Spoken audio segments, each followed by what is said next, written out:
A peça procura passar para o espectador os dois lados com as suas incoerências. Ou seja, ao mesmo tempo que o árabe fala mal do judeu, o judeu fala mal do árabe na peça, ao mesmo tempo o judeu fala mal do próprio judeu e o árabe fala mal do próprio universo árabe.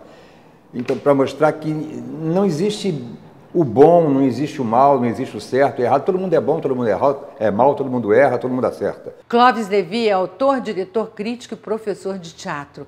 Em 49 anos de carreira, ele criou espetáculos que marcaram época na cena brasileira.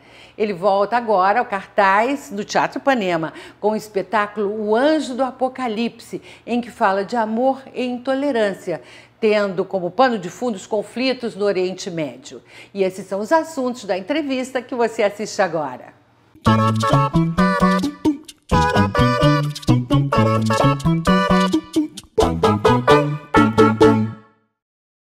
Clóvis Levi, obrigada por aceitar nosso convite. E eu, para começar, quero que você nos conte qual é o enredo da peça O Anjo do Apocalipse e como ele é apresentado em cena.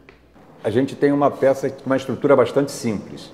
É um casal e um anjo que passa por cima de tudo, pelo meio, ele é o dono de toda a verdade e ele diz as coisas mais desagradáveis de uma maneira sempre cômica, né? Ele é uma espécie de bufão de Deus, né?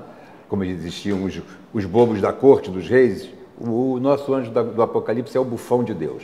Então, a estrutura é simples. É um casal que nasce desde os tempos imemoriais, nós estamos falando lá do Jardim do Éden, ele nasce, ele morre, e ele nasce, e ele morre, mas eles nem sempre vêm na mesma época para a Terra, eles nem sempre, quando vêm na mesma época, se encontram, mas às vezes que eles vêm e se encontram, eles têm uma paixão absolutamente incontrolável, e eles têm um tesão absolutamente incontrolável, e eles têm um ódio também incontrolável. Te amo intensamente. Abalo, confusão, amo desesperadamente esse homem que não conheço. Porque eles são, um é sempre judeu, a outra é sempre árabe. E eles estão sempre em luta. É essa a simplicidade do enredo. A gente mostra o encontro deles no século XXI, mostra encontros deles no passado, sempre com essa luta e esse amor e ódio, e o anjo ele vai colocando criticamente como ele vê a situação. Ele é um homem que seria o segundo de Deus, um aspone de Deus, na verdade, né? E ele, na verdade, começa a discutir não tanto o que está acontecendo ali, mas os propósitos de Deus. Então, esse anjo guerreiro, o anjo do Apocalipse, ele faz um passeio pela história da humanidade, né? Com passagens da Bíblia e fatos também históricos. Qual critério você usou para fazer essa escolha, para construir esse texto? A primeira ideia foi assim: é muito estranho o que a Bíblia coloca, porque é muito difícil de acreditar naquilo. Ao mesmo tempo, é muito fascinante porque, para mim, aquilo ali é realismo fantástico. Tem nada a ver com a literatura tradicional. E a minha formação é da Igreja Batista, daquela igreja dos filmes americanos, onde as pessoas vão todo domingo, educadamente e tal, estão todos muito educados, muito cordatos e cantam hinos e tal. E a gente estuda a Bíblia, né? Então, essa foi a minha formação até os 14 anos de idade. E aquilo me incomodava muito, porque a leitura que era feita era uma leitura ipsilitris da Bíblia. Então, se acreditava ao pé da letra em tudo, não se tinha uma viagem mais fantasiosa. Uma visão que é uma mitologia, né? Não tinha uma visão simbólica. Então, era difícil acreditar naquilo, acreditar que Virgem Maria pariu sem ter transado. Essas coisas são muito complicadas, entendeu? Para mim, naquela época, né, que eu era um garoto começando a ver o mundo, e falava, mas isso é uma maluquice, não dá.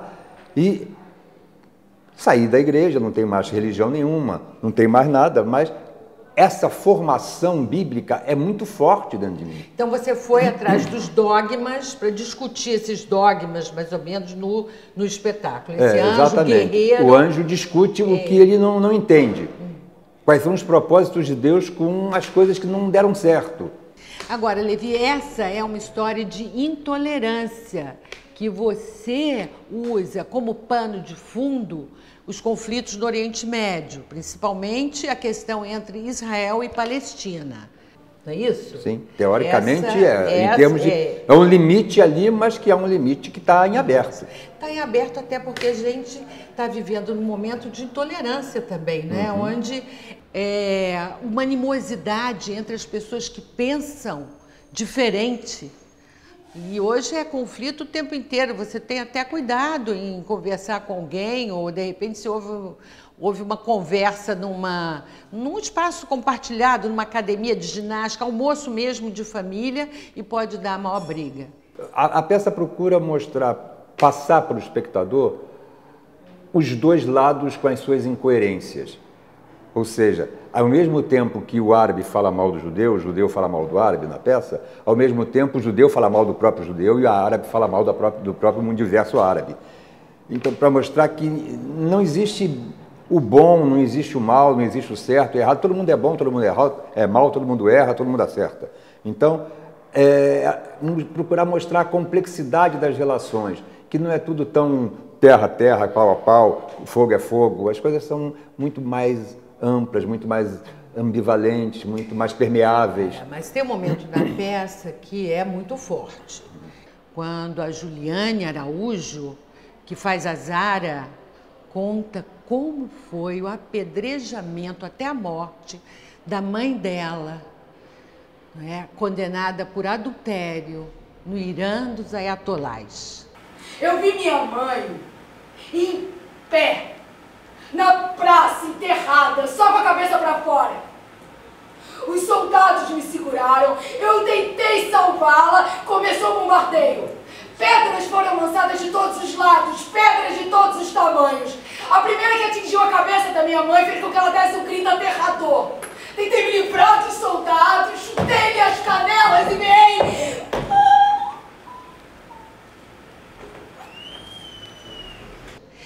Foi tão forte que eu vi a moça do meu lado, ela fez assim, abaixou e, no entanto, a gente estava ouvindo, não estava, mas a gente via a cena, o apedrejamento, o sangue. Você fala da violência do Estado, da violência dos agentes do Estado, da violência contra a mulher, da misoginia, não é? Então, esse perigo do fundamentalismo religioso, você também critica. Exatamente. Na peça. Porque é uma hora em que quem está falando mal do universo árabe é uma árabe, não é um judeu, entendeu? Então, eu gosto desse tipo de... Quando também o Eliakim, o judeu, fala, isso é tudo mentira, o governo está falando mentira, mas é isso que tem que ser falado, também mostra o lado podre do lado judeu. Então, eu acho que não tem herói, não tem bandido, é todo mundo humano e frágil e vulnerável. Quer dizer, a mulher é árabe, a Juliane Araújo, né? E o rapaz, que é o Eliakim, é o Daniel Dalcin, certo? Exatamente. E aí eles vão vivendo a história de amor, sexo, paixão e conflito.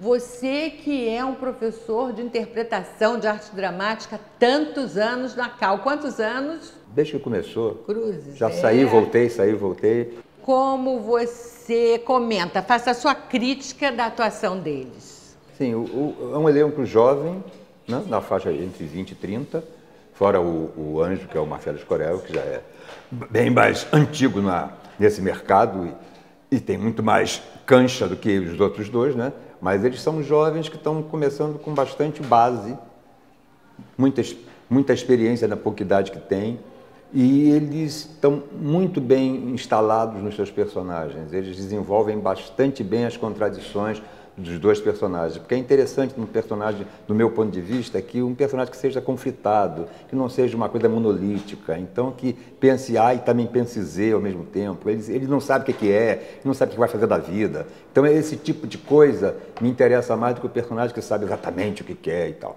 E eles fazem bem essa inconstância do pensamento, do sentimento, e a própria idade também ajuda a isso, né? Porque a idade deles agora, no mundo de agora, leva mesmo a essa posição. E agora? e agora? Vamos para onde? Vai acontecer o quê? Perplexos com o futuro, Exatamente. né? Isso é Com muito presente, do nosso momento. com presente né? e com futuro. Com presente e com futuro. A peça Gosto muito do elenco, mas tem que falar também do Marcelo Escorel, que faz o ano. Marcelo Escorel, ia falar. O Marcelo Escorel parado para falar dele. Ele é o contraponto, né? Ele é o contraponto, ele é o humor, ele é o deboche, né? E ele estabelece a risada da plateia, né? A plateia acaba uma cena como a do apedrejamento da mãe, né? E quando volta o Marcelo dá uma na plateia. Necessário. Como a moça estava lá, não queria nem olhar, né? E eu acho esse monólogo da Juliane absolutamente fantástico. Ela faz muito, muito, muito bem. Ela faz muito bem desde o início. Eu vi praticamente todos os ensaios. Desde o início ela pegou a linha e fez bem. É tudo muito bom. A direção da peça é muito precisa. Palmas para o Marcos Alvise, né? O Alvise entrou num projeto de simplicidade cênica, mas que é contundente, né?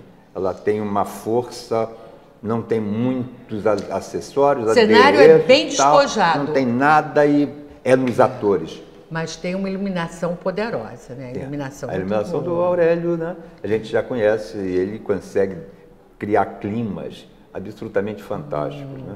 A peça Levi tem sexo, tem paixão, tem amor, mas tem muita violência também. Como você achou o caminho por meio dessa violência para chegar ao amor, à paixão? Porque eu achei uma coisa um tanto ou quanto comercial, ou seja, Romeu e Julieta dá sempre certo, a não ser que seja muito mal escrito, né? Então é um Romeu e Julieta, mas eu tentei tirar muito da aura da peça do Shakespeare, do Renascimento, e trazer para o nosso chão agora, século XXI, né? E a outra coisa que eu acho que é interessante também para a plateia é que a gente tem esse dado de nascer, renascer, nascer, renascer, encontra, não encontra, quando encontra tem ódio, tem amor. Então é uma coisa que a plateia começa certamente desconfiando que eles vão se encontrar, né? Ainda no século XXI, mas conhecendo as dúvidas dos dois, se vão se encontrar ou não. Quando eles se encontram não é nenhuma surpresa para a plateia, porque está preparado para que eles se encontrem mesmo, mas ninguém sabe o que vai acontecer. O que acontece é um horror, né? Quando eles se encontram. Ao mesmo tempo feliz e horroroso. E eu acho que essa é a minha movimentação, o meu estímulo para criar esse tipo de história de amor. Então, verossímil, eu não gosto de muita coisa melosa de história de amor, eu não gosto de coisa muito romântica, não me enche um pouco o saco. Você tem outras peças de sucesso, como Se Chovesse, vocês estragavam todas. Madre Joana dos Anjos também. Madre Joana mas também outra que fez muito sucesso foi da Era do Rádio, com o Sérgio Brito, né? O Sérgio Brito me encomendou o texto, eu fiz e a gente fez ali no antigo. Nossa, foi muito sucesso. No antigo Delfim. As pessoas iam 2, 3 vezes. Era maravilhoso. A gente chegava no domingo assim, eu entrava assim já no fim da peça para ver, o teatro lotado, eu ficava atrás, só via a cabecinha branca. E aí as pessoas, quando começava a música dos tempos do rádio, todo mundo cantando, era muito lindo. Era muito lindo aquilo. Isso foi o quê? Mesmo. 1998, talvez? Isso. 7. Parabéns, foi mesmo. Grande sucesso. Mas você também foi crítico de teatro infantil por mais de 10 anos? Quantos anos? Uma base de 10 anos no Globo. Qual é a importância do teatro para gente pequena? Fundamental, né? Por exemplo, eu nunca fui a um teatro quando era garoto. Eu só fui a teatro depois de 15 anos. É importantíssimo na medida em que o teatro mexe não só com a fantasia, mas mexe com as relações humanas, mexe com uma outra visão do mundo diferente da família dele, que talvez passe para eles um tipo de visão, ele vê outra coisa, diferente talvez da escola. É uma outra linguagem de conhecimento do mundo, né? Outro approach.